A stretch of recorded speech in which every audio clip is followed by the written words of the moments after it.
Hello বন্ধুরা, চলে আসলাম নতুন আরও একটা ভিডিও নিয়ে। তোমরা সবাই কেমন আছো? আশা করি ভালো আছো। আমি অনেক অনেক ভালো আছি। তো আজকে আমি একটা জায়গা যাওয়ার উদ্দেশ্যে বেরিয়ে পড়লাম। তোমরা সবাই দেখতে থাকো আমি কোথায় যাচ্ছি। তো চলে আসলো গাড়ি, উঠে পড়লাম। তো গাড়িতে করে যাচ্ছি। আমাদের বাড়ি থেকে বেশি দূরেও নয়, আমি এমনটা একটা জায়গাতে যাচ্ছি, তোমরা অবশ্যই দেখতে পারবে। তো তোমরা দেখতে থাকো, আমি চলে যাচ্ছি, বেশিটা দূরে নয়, চলেই এসেছি প্রায়। তোমরা দেখতে থাকো। তো চলে আসলাম। এখানে দেখো আমার কয়েকটা ফ্রেন্ড আমার সাথে গিয়েছিল। তো তোমরা দেখতে থাকো আমরা এখানে গিয়ে কী করলাম। এখানে ছিল কীর্তন, তো কীর্তনে আমরা গিয়েছিলাম। এখানে প্রচুর মানুষ ছিল গাইস, কি বলবো, তোমরা দেখতেই পারছো।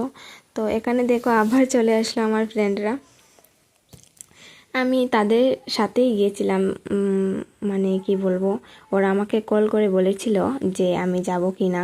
তো আমি বললাম অবশ্যই যাব, বাড়িতে তো এমনিই আছি, তো যাই না চলে। এখানে আমরা প্রসাদ টসাদ খেয়ে গাইস, কি বলবো, আমাদের মতো কেউ আছো কি না অবশ্যই আমাকে জানাবে কমেন্ট করে।